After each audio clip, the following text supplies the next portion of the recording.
The next exercise in the progression is called the wall hinge, sometimes called the butt taps. Moving on, this one now allows a little bit more movement.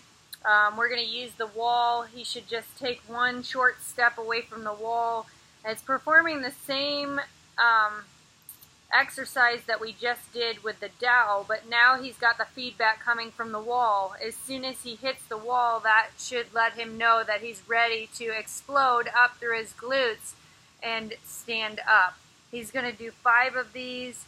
This is really working on developing core activation and activating those glutes with minimal knee flexion, and he should be keeping his eyes and head facing forward.